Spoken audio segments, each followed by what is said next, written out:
Bonjour à tous et bienvenue dans votre journal des produits de bourse de l'UPSA du mardi 29 janvier.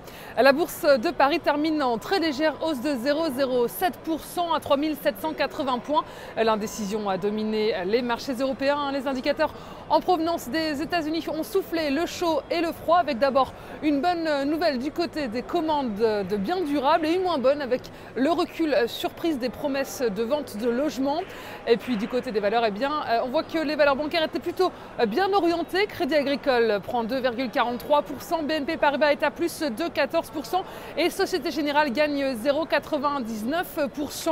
Outre-Atlantique, Wall Street était très hésitante également aujourd'hui. Les indices américains ont évolué en dents de scie toute la journée. Le Dow Jones a grappillé quelques points, le Nasdaq également. Le S&P 500 perd un peu de terrain en revanche après son envolée de vendredi dernier où il a franchi le seuil des 1500 points pour la première fois depuis décembre 2007. Pas de tendance claire hier donc à cause de statistiques mitigées aux États-Unis. Le premier indicateur est plutôt solide. Les commandes de biens durables ressortent en hausse de 4,6% sur le mois de décembre. C'est un indicateur plutôt rassurant pour l'économie américaine qui prouve que les craintes sur le mur budgétaire n'ont pas tant pesé que cela sur l'investissement des entreprises aux États-Unis. Et bonne nouvelle également pour l'indice manufacturier de la Fed de Dallas qui ressort en hausse sur le mois de janvier 2013. Et en revanche, les promesses de vente de logements sont en repli sur le mois de décembre 2012. Et puis on voit également que les publications d'entreprises se poursuivent aux États-Unis. Wall Street digérait les résultats du constructeur d'engins de chantier Caterpillar. Le constructeur se montre prudent pour 2013, mais il affiche des revenus records sur l'année 2012 avec un chiffre d'affaires en hausse donc de 10% sur l'année passée. Et puis le groupe Internet Yahoo lâchait 0,25% avant publication de ses résultats après bourse. Et du côté des valeurs, à noter, Apple se reprend légèrement. Le titre à la pomme gagne 1,59% alors qu'il a perdu sa place vendredi dernier de première valeur de la bourse de New York.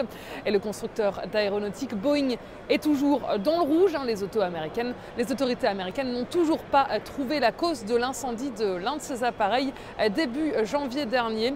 Et puis à noter enfin la perspective d'une entrée en bourse de Twitter en 2014 agitait les milieux financiers. Le site de microblogging avait été refroidi il y a quelques mois par le fiasco de son concurrent Facebook. Il est aujourd'hui valorisé à plus de 6 milliards d'euros. Du côté des devises, l'euro-dollar lâche 0,02% à 1,3457 $. Et du côté des matières premières, le pétrole WTI s'échange à 96,44 $. La valeur du jour, c'est aujourd'hui le groupe d'agroalimentaire Danone. Graphiquement, le titre se maintient dans une configuration haussière de moyen terme au sein d'un canal haussier.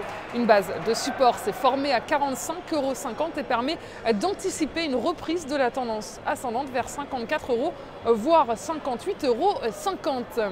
La stratégie qui vous est proposée pour jouer cette valeur, c'est l'achat du Warrant Call Danone à 3233 T d'Unicredit au prix d'exercice de 53 € et d'échéance au 7 juin 2013.